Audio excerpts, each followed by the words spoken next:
purpose of this is to recognize that sickle cell disease is a terrible disease affecting many people in Antigua and Barbuda. There's not been a well-designed response to sickle cell in Antigua and Barbuda for many years. The government has now established a policy that sickle cell disease must be addressed as any other disease in Antigua and Barbuda, and has made the commitment through policy to finance the response, not only in terms of buildings, but in terms of human resources and all the medicines and the support systems that are required, so that we recognize the sickle cell disease as needing the necessary attention as you give diseases like when people go to the Celestial Medical Center. But I don't want to say much more before I recognize the enormous contribution of Dr. Hadid. Dr. Hadid is no stranger to me. She has been to my office several times, advocating in the most polite way for government to make appropriate interventions. About what? About a year ago or two, she and I went and looked at the facility at the New Gen Avenue, which had the potential to provide some relief. But she pointed out a very important thing, and that is there were no elevators to get to the facility. And unknown to me, the nature of the disease and the restriction the disease puts on individuals, I thought that they could walk up the stairway. But Dr. Hadid said, no, it is not possible to have this facility. It will exacerbate the condition of the patient. So we kept in touch. And now I can say with great confidence that we are now embarked on a holistic approach. We are not nibbling at this problem anymore. We are attacking the issue. And so today, I'm here on the site. Dr. Hadid has identified an area where the government has committed to constructing a brand new facility for sickle cell in addition to this building.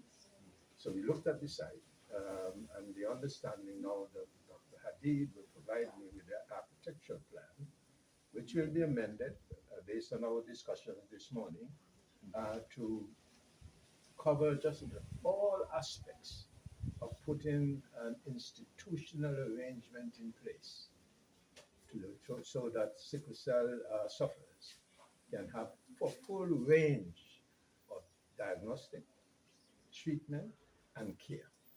That is the reason for being here. This is a beginning, a new beginning. And you can be assured that the commitment behind this is as strong a commitment as you can find anywhere. Now, I want to also recognize the sickle cell sufferers who have spoken up. Advocacy is very important. And no one needs to blame themselves because this is a disease that is not well understood in Antigua and Barbuda. You hear about sickle cell sufferers and you say, well, what this is all about? People are not educated. One of the things that we're going to have to do with the help of ABS and other media houses is that we have to educate the people in Antigua and Barbuda what it means to be a sufferer of sickle cell. So there is a comprehensive program, and this is just the beginning. And I am confident that this will be a success. Dr. Hadid, the words cannot really describe the commitment that she has displayed. And it's something that the nation will have to do, and that will have to honor you for the kind of commitment and hard work that you have put into this fight sickle cell sufferers. Now, I'm really elated because I have had the opportunity to look at some of the work they're doing up here, some of the patients are doing. And we're going beyond just treatment. Many of these patients are talented. They're creating products. Um, I'm telling you, I would buy some of the products right now. And we have to get them to establish as normal a life as possible, not to be confined They will go through their pain from time to time, but there's life beyond that pain.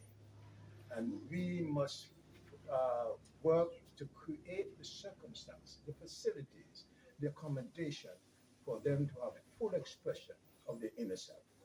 And in that, that means talent in singing, talent in speaking, artistic ability. We are going to create an environment that will unleash the potential of all these sickle cell sufferers. And that is our challenge, and that is my immediate response. And again, Dr. Hadi, thank you so much for your service. Most welcome. It's something that you cannot not do. Once you've seen it, the way these patients suffer, you really cannot walk away from it. So I don't feel that I'm doing something extraordinary. I just do what really needs to be done. And I'm so grateful for your commitment and the idea that we're not only going to have a specialized clinic finally, but also the framework, as you said, so that we can take care of our patients in a holistic way. It just, it means so much to me. So Yes. thank you very much. Yeah, well, support. Let me recognize the presence of Medical Director Dr. Del Jarvis. And one of the things that will happen, uh, the facility that will be built here will be greatly supported by the Celeste Bird Medical Center. And it will basically, Celeste Bird will have some obligations, provide some support systems, and should be considered part of the Celeste Bird Medical Center so that it's not standing on its own. And I also have here my assistant minister, Michael Joseph, who will be working with me in order for us to be sure that nothing lags behind in terms of our commitment. He is already involved. That is a clear, this is Minister Michael Joseph, but this is a clear demonstration of the level of commitment the government is putting behind this. And so today is a special day in Antigua and Barbuda. We're making history now.